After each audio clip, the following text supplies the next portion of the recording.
మనిషి ఆరోగ్యంగా ఉండాలి అంటే శరీరంలో అన్ని భాగాలు సక్రమంగా పనిచేయాలి. వాటిలో కిడ్నీలు అత్యంత ముఖ్యమైనవి. శరీరంలోని మలినాలను బయటకు పంపడంలో కిడ్నీలు ముఖ్య పాత్ర పోషిస్తాయి. టాక్సిన్స్ను క్లీన్ చేసే ఫిల్టర్గా అవి పనిచేస్తాయి. కిడ్నీలు పాడైపోతే చాలా రకాల సమస్యలు తలెత్తుతాయి. అందుకే కిడ్నీలను ఆరోగ్యంగా ఉంచుకోవాలి. అవి ఆరోగ్యంగా పనిచేయాలంటే ఎలాంటి పోషక విలువలున్న పళ్ళు తినాలో ఇప్పుడు చూద్దాం. కిడ్నీలు ఆరోగ్యంగా ఉండాలి అంటే దానిమ్మ పండు చాలా ముఖ్యం. దానిమ్మ తినటం వల్ల ఎన్నో ప్రయోజనాలున్నాయి. శరీరానికి కావలసిన పోషకాలు అన్నీ దానిమ్మ పండులో లభ్యమవుతాయి. రక్తహీనత ఉన్నవారు కూడా దానిమ్మని ఎక్కువగా తీసుకోవాలి. కిడ్నీల పనితీరులో ఆరెంజ్ పళ్ళు కూడా ముఖ్య భూమిక వహిస్తాయి.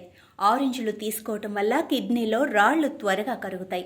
ఇమ్యూనిటీ వ్యవస్థను కూడా బలపరుస్తాయి. కిడ్నీల పనితీరులో ద్రాక్ష ప్రముఖ పాత్ర పోషిస్తుంది.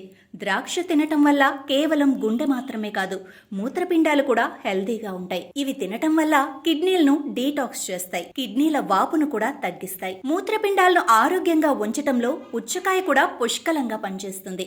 పుచ్చకాయలో ఉండే టైకోపిన్ కిడ్నీలో వచ్చే మంటను తగ్గిస్తుంది. మూత్రపిండాలను కూడా డీటాక్సిఫై చేసి విష పదార్థాలను బయటకు పంపించటంలో హెల్ప్ చేస్తుంది. ఈ 4 పళ్లను తరచుగా తినటం ద్వారా కిడ్నీల పనితీరు మెరుగుపరుచుకొని ఆరోగ్యంగా ఉందాం.